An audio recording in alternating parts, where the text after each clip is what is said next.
জামাত করে তারা মোটামুটি একটা প্রক্রিয়া নিয়ে আর সবাই নেতা কর্মী এক লগে দল হয়েছে। চলো আর পরে মনে হয় যে ঘন্টা আনি পরেই তারা অবস্থান জামাত পরেই কিছুক্ষণ পরেই যে মালামাল আয়া পড়ছে।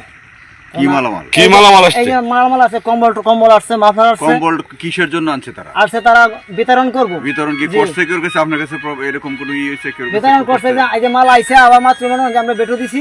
জামাতের নেতারাই তো সবাই নাই রইছে, নালে তো বিতরণ হয়ে গেল। আপনারা জামাতের নেতারাও তো না যেমন যে সেক্রেটারি সাহেব ওনা আসছেন, ইনারা দায়িত্ব যারা আছেন তারাও আসছেন।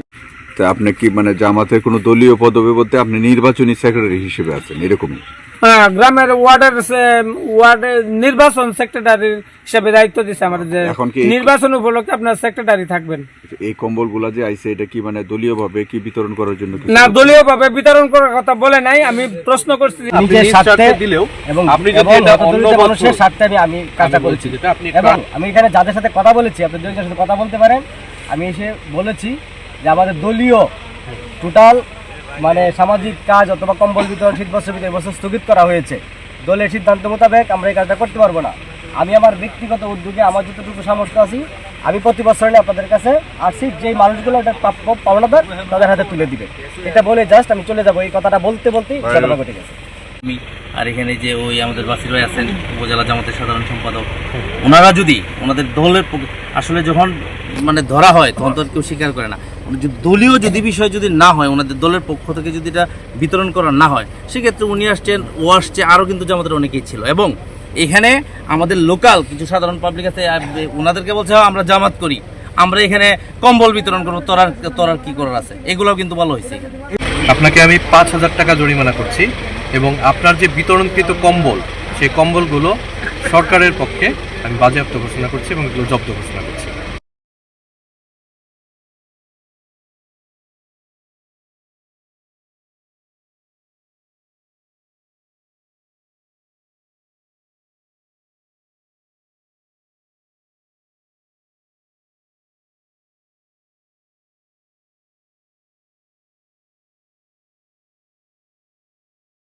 যে ঘটনা ঘটেছে সেই পরিপ্রেক্ষিতে আপনি সকল দলের বিষয়ে মানে আপনি মূলত কি বলতে চান? মূলত মানে কি আপনার আজকের মাধ্যমে মূলত এই ঘটনার মাধ্যমে কি করতে চান? মূল ঘটনা যেটা, যে ওনার যে ঘটনাটা এখানে হয়েছে, এটা যেহেতু আমার সামনে মানে উদ্ঘাটিত হয়েছে, আমি আসার পরেও এখানে পেয়েছি, সেক্ষেত্রে ওনাকে রাজনৈতিক দল ও প্রার্থীর আচরণ বিধিমালা 2025-এর 4-1 ধারা লঙ্ঘন হয়েছে স্পষ্টত, এবং সেই অনুযায়ী 27-এর ক ধারা অনুযায়ী ওনাকে 5,000 টাকা জরিমানা করা হয়েছে, এবং সেখানে যে বস্তু ব্যবহার করা হচ্ছিল কম্বল, সেটা হচ্ছে জব্দ ঘোষণা করা হয়েছে।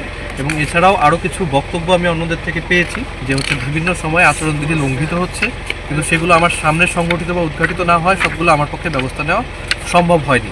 এগুলো যিনি প্রতিকার চান তিনি হচ্ছে কমিটির কাছে, যদি হচ্ছে যে তদন্ত কমিটি রয়েছে জুডিশিয়াল ম্যাজিস্ট্রেটের নেতৃত্বে, বিজ্ঞ জুডিশিয়াল ম্যাজিস্ট্রেটের নেতৃত্বে, আপনারা যদি অভিযোগ দেন তারা সেইভাবে তাদের যে নিয়ম সেই অনুযায়ী ব্যবস্থা গ্রহণ করবেন।